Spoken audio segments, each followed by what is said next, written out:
I have a theory about shadows, something that might be considered far-fetched, or might be considered even impossible to those who wouldn't give it much thought.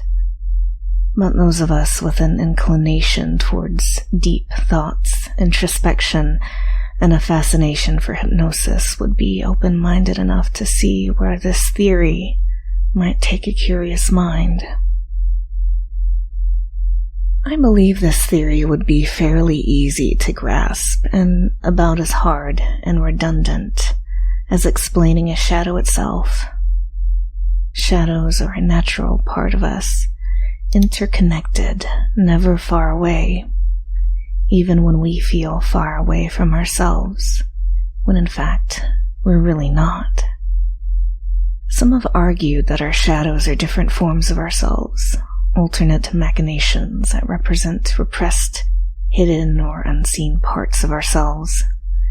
I would argue similarly, except that these shadow selves we possess should not be repressed, should not be shied away from or thought of negatively.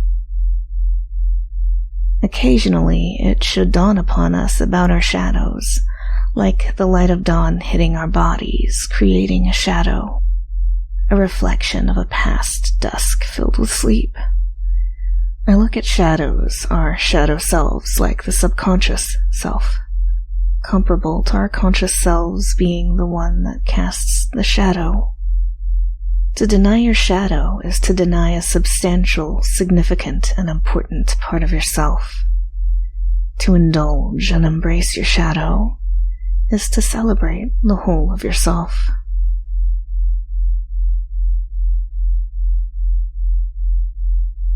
People often forget how beautiful they are as a whole, and I for one love helping to remind people that they are beautiful and can feel beautiful on the inside and outside, on their light side and shadow side. Why should one's shadow be considered any lesser when it's merely a reflection, extension, or even a pure, distilled version of one's self? Whatever move you make, your shadow makes, never faltering. When you take a deep breath, so does your shadow. And if you were to take a deep breath in through your belly, holding a few seconds, and then relaxing, you would find yourself enjoying that deep breath nearly as much as your shadow would. If that breath felt good enough, as I'm sure it did, no one could blame you for taking another deep breath of the same fashion, and as many as you like after that to follow. And as you continued to breathe as you desired, would it surprise you to find out how much your shadow enjoys those breaths? Why, you might ask yourself after another deep breath. Such breathing helps us to relax and unwind, to shake away most outside influences we are constantly inundated with, and focus on ourselves. Only the elements that help us pay attention to our breathing are given any attention. Our deliberate breathing, the relaxation that follows, the sound of my voice that encourages such luxurious breaths. While you wonder why your shadow loves them more. Have you noticed how focused you are on yourself right now? Consciously delving deeper into yourself.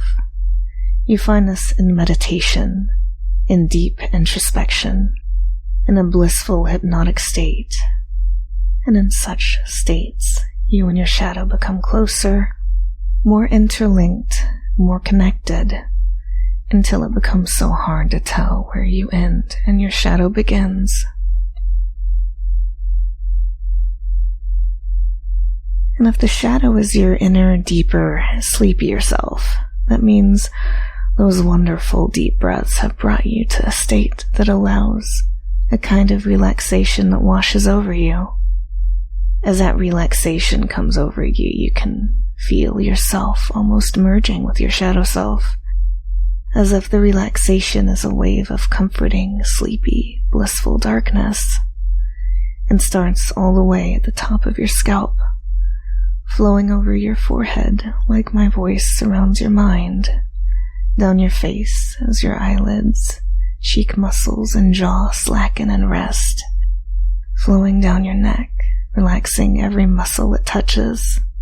Soft, soothing, dark relaxation, coming down across your shoulders, down into your arms, of the tips of your fingers, down your chest, your back, your belly, still taking in deep, deep breaths, down your hips, your legs, your knees, and out your relaxed toes.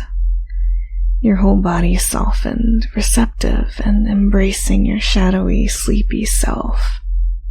One might say that you've become one with your shadow, that you've become a shadow.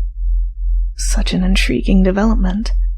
It's as if in discussing this theory of shadows with a hypnotist, you've simply dropped for me. That's right, drop for me. Let the shadowy sensation of hypnotic sleep wash over you, every wave triggered by dropping for me yet again. Every time you drop for me, you can imagine that lovely shadow coming over you, until you are a shadow yet again, your deeper, enhanced, receptive, obedient self. It feels so wonderful, doesn't it? Being one with your shadow, being one with my words. To know that both of these things take you deeper, the more you think about it, the more you give into it. And when I wake you in the next few moments, I think you'll think even more highly of your shadow self, and let your shadowy thoughts slowly bring you back to that sleepy self that so loves to dream about my voice talking about shadows. So now, coming up on 3, 1, starting to come up, 2, starting to open your eyes and feel your body awake again, and 3, wide awake. Hi, so what did you think of that shadow theory? Fun little endeavor that was. So very fun. So fun. I don't think either of us wants to stop talking about it. Speaking of, have you ever done anything fun with your shadow? Little games you'd play with yourself? Try to imagine one, like walking away from the sun or an overhead light, following your shadow as if leashed to it, led by it, pulled by it, or even pulled into it, as you can stop and just stare downward at the shadow, curiously drawn to the darkness, finding answers ahead of theories for why it's so easy, so natural, so arrestingly inevitable for you to drop into that shadow, body still and comfortable, eyes passive and focused, vision and thoughts falling, free-falling into that captivating darkness, a lovely trapdoor for your will, an escape hatch for your mind, a void that feels eternal, relative to and as pleasurable as a good night's sleep. It's as if a beguiling presence came to your side, finding you drowsy and eager to sink. Mercifully, uncompromisingly, my voice gives you what you wish for when I utter drop for me. Wonderful. Let the relaxation of the shadowy, sleepy self wash over you. Let my voice guide you to that place where my voice assumes control, gives you perspective, and lets you embrace all that you are. And all that you are right now is a lovely, obedient plaything, doing so well for me. Drop for me once more, my sleepy plaything. Enjoy the feeling of being a shadow, being my shadow. That's right. A compelling hypnotist and domina like myself has influence to spare, and can cast many shadows. Shadows like yourself. Every time you drop for me, the shadow comes over you, and you find you've become mine, my shadow. An exquisite extension of myself, subject to whatever I want for you. And as a domina who believes in self-care, in taking time for oneself, and allowing yourself moments like this to fully relax and let go, those beliefs extend to you. and become a part of you. As my subject and plaything, you should practice self-care.